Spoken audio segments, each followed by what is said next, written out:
Hello, friends. Hearty welcome in my YouTube channel, Learn English Language with Sarjara Patel. Today, we will discuss competency number 9, activity number 2. Yesterday, we discussed activity number first, but today, we are going to discuss activity number 2. There are some objectives of this activity. First objective is to enable the students to learn new words and expressions. याचं पहिलं उद्दिष्ट आहे या ॲक्टिव्हिटीचं नवीन शब्द आणि expressions आपल्याला यामध्ये शिकायचे आहेत. Second, to enable them to use expressions in different situation. वेगवेगळ्या सिच्युएशनमध्ये त्या एक्सप्रेशनचा वापर करणं. To enable the students to get fluency through words and expressions. या एक्सप्रेशन आणि शब्दांच्या माध्यमातून प्रभुत्व मिळवायचं आहे, शब्दसंपत्तीमध्ये प्रभुत्व मिळवायचं आहे. To enable they to read the expressions and their proper usages in daily life. दैनंदिन जीवनामध्ये त्या एक्सप्रेशनचा वापर करणं आणि वाचायला शिकणं हे त्याचं आणखी एक उद्दिष्ट आहे. To develop their thinking skill by doing different activities. आणि आपलं थिंकिंग स्किल यामध्ये आपल्याला डेव्हलप करायचं आहे. विद्यार्थी मित्रो, ह्या व्हिडिओच्या अखेरीस तुम्हाला डिस्क्रिप्शन बॉक्समध्ये जे मी PPT केलेले आहे त्याची PDF फाईल तुम्हाला मिळेल. आता काही सूचना दिलेल्या आहेत शिक्षकांसाठी आणि पेरेंट्ससाठी. Instructions for teachers and parents or facilitators. Check whether the students are reading expression properly with proper tone. म्हणजे खात्री करायची की विद्यार्थी योग्य रीतीनं योग्य आवाजात किंवा चढ उतारमध्ये वाचन करतायत का. Tell them to keep English dictionary while reading passage and doing activities. उतार्याचं वाचन करताना आणि ॲक्टिव्हिटी सोडवताना डिक्शनरीचा वापर करायला सांगायचं आहे त्यांना. Tell them to note down important information regarding the use of expression. एक्सप्रेशनच्या वापराबाबतीत त्यांना योग्य अशी नोट डाऊन करायचं आहे, त्यातली महत्त्वाची माहिती नोट डाऊन करायची आहे. Observe their confidence to take part in the given activities in the group. ग्रुपमध्ये या ॲक्टिव्हिटीमध्ये सहभाग घेण्याचा त्यांचा आत्मविश्वास आपण निरीक्षण करायचं आहे. Let them try to guess the meaning of expression of their own. आणि एक्सप्रेशनचा अर्थ अंदाज बांधायला सांगायचा आहे. आणि observe the pronunciation of their reading words and expressions. शब्दसंपत्ती आणि एक्सप्रेशन याचं वाचन करताना त्यांचे उच्चारकडं निरीक्षण करायचं आहे. ह्या झाल्या शिक्षक आणि पालकांसाठी सूचना. आता आपण बघूया instructions for students. First one is read all the expressions carefully and try to get the meaning. तुम्ही काळजीपूर्वक ते एक्सप्रेशन्स वाचायचे आहेत आणि त्याचा अर्थ लावण्याचा प्रयत्न करायचा आहे. Listen to the expressions attentively to understand the meanings. अतिशय बारकाईनं त्याचा अर्थ शोधण्याचा, अर्थ ऐकण्याचा प्रयत्न करायचा आहे. Guess the meaning of expression and share with your partners. तुम्ही त्याचा अर्थाचा अंदाज बांधायचा आहे, तर्क करायचा आहे आणि तुमच्या मित्रांसोबत तो शेअर करायचा आहे. Keep any good English dictionary with you. आणि तुम्ही कोणती एक चांगली डिक्शनरी तुमच्यासोबत ठेवायची आहे ह्या ॲक्टिव्हिटीज सोडवताना. Complete all activities as per given instructions. आणि सर्व कृती ह्या सूचना दिल्याप्रमाणे तुम्ही सोडवायच्या आहेत. Take down all important points in your notebook. आणि सगळे महत्त्वाचे जे पॉईंट्स आहेत ते तुम्ही वहीमध्ये लिहायचे आहेत. आता आपण एक लर्निंग ॲक्टिव्हिटी घेणार आहोत. या ठिकाणी काय सूचना आहे बघा शिक्षकांसाठी. Teacher asked to read the table of expressions carefully and try to understand it. शिक्षकाने जो एक्सप्रेशन टेबल आहे तो काळजीपूर्वक वाचायला सांगायचा आहे आणि समजावून घेण्याचा प्रयत्न करायला सांगायचा आहे विद्यार्थ्यांना. Then teacher read expressions with meanings and examples from the table. आणि त्याच्यानंतर शिक्षक त्याचा अर्थ वाचतील आणि काही उदाहरणंसुद्धा त्याची टेबलमधून वाचून दाखवतील. Teacher also explain the meaning of expression. शिक्षक त्याचा अर्थाचं स्पष्टीकरण करतील. Teacher takes and activity and also supports all students to complete it. अशा प्रकारची ॲक्टिव्हिटी शिक्षक घेतील आणि विद्यार्थ्यांना पूर्ण करण्यासाठी त्यांना मदत करतील.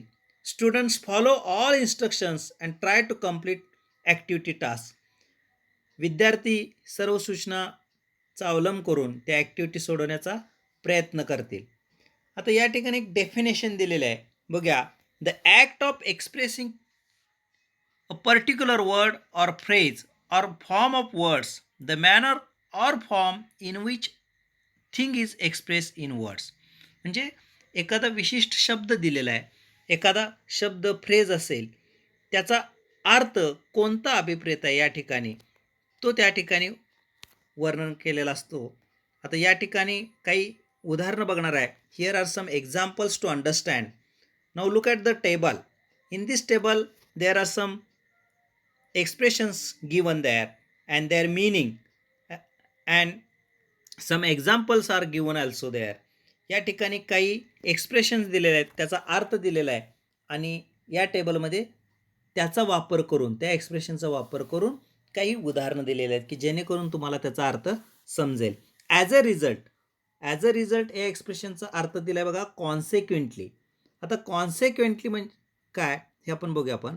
माय car was broke down as a result I was late for the meeting.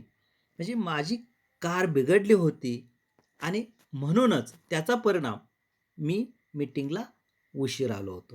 म्हणजे या ठिकाणी ॲज अ रिझल्टचा अर्थ तुम्हाला लक्षात असेल की त्याचा परिणाम म्हणून किंवा त्यामुळे म्हणून असा अर्थ होतो. As far as. What is the meaning of as far as? To the distance or extent. आता त्याचा वापर केलेला आहे बघा वाक्यामध्ये. Lunch is included as far as I know. As far as I know म्हणजे माझ्या माहितीनुसार त्यामध्ये लंचसुद्धा समावेश केलेला आहे माझ्या माहितीनुसार, असा तिथं अर्थ झालेला आहे.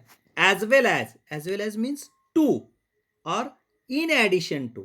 म्हणजे ॲज वेल ॲजचे अर्थ सांगितले त्या ठिकाणी, टू किंवा in addition to. I was surprising that my parents were invited as well as all relatives. मी चकित झालो होतो की माझे आई वडील तर आमंत्रित केलेच होते, पण त्यासोबत माझे सर्व नातेवाईकसुद्धा इन्व्हाइट केलेले होते. म्हणजे त्यासोबत ॲज वेल ॲज या असा अर्थ होतो.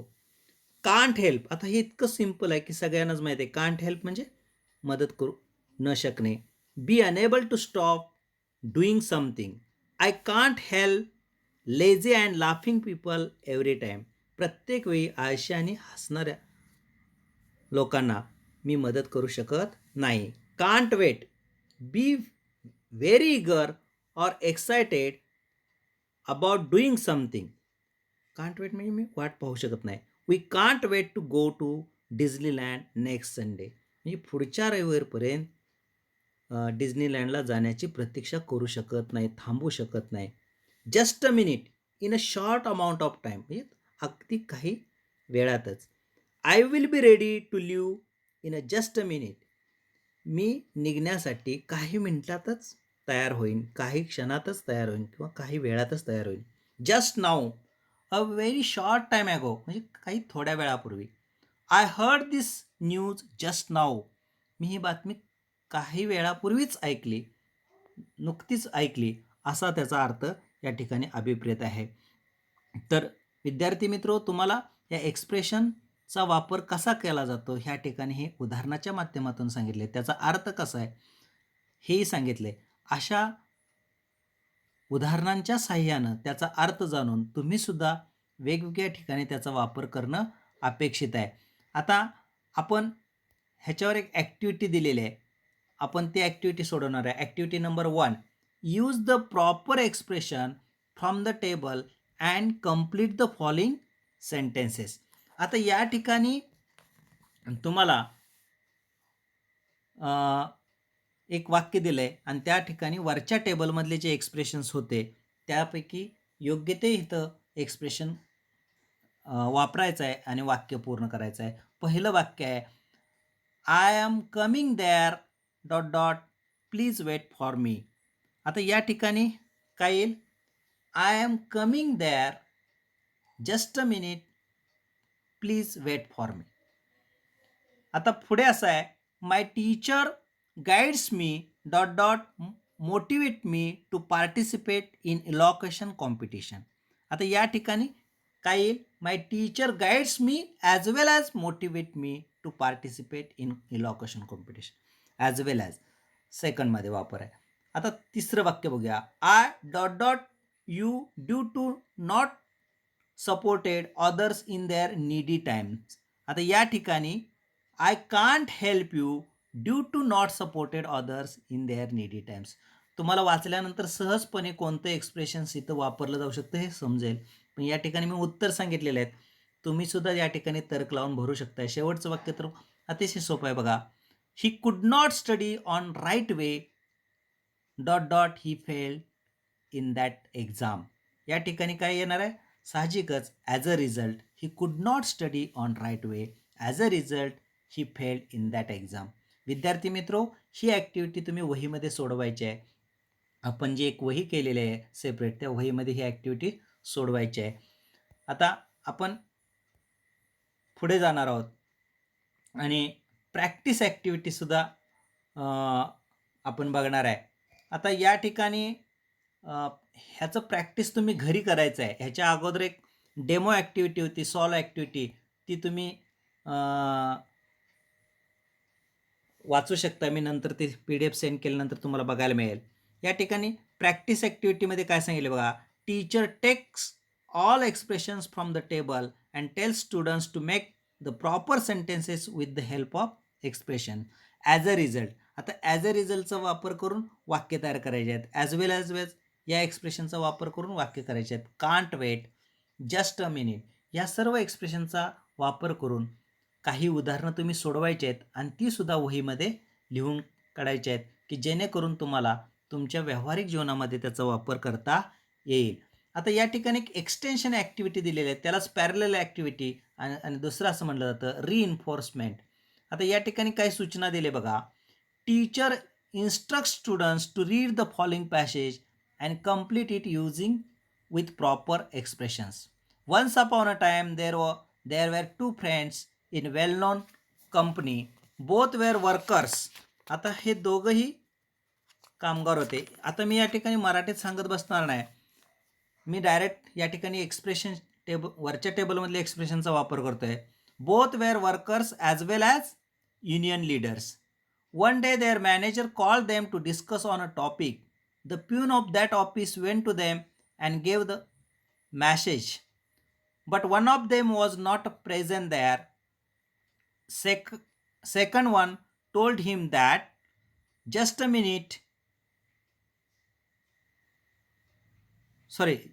just now I cannot come with you because just a minute ago my friend went to another section to bring needful material, and as far as I know he will come within an hour. Pune told him that he can't help him for a long time and returned to the office, told what happened to the manager.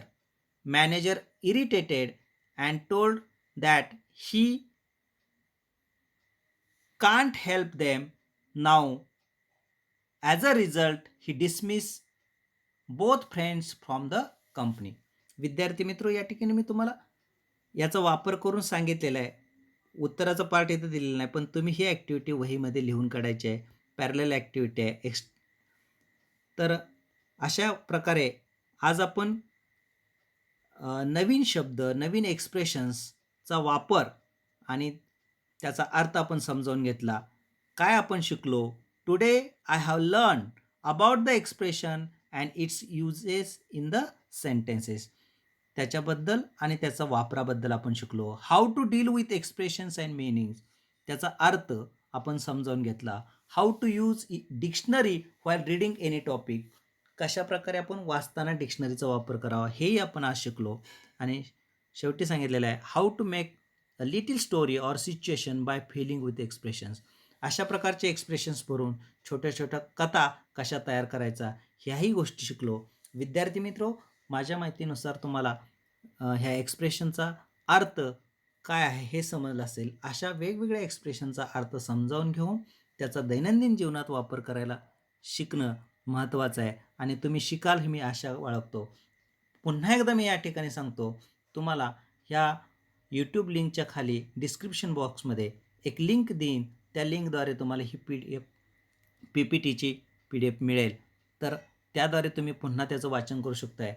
I hope you understood better. तुम्ही अतिशय छानपैकी समजलं असेल. If you like this video, please like, share and subscribe my YouTube channel. Thank you very much.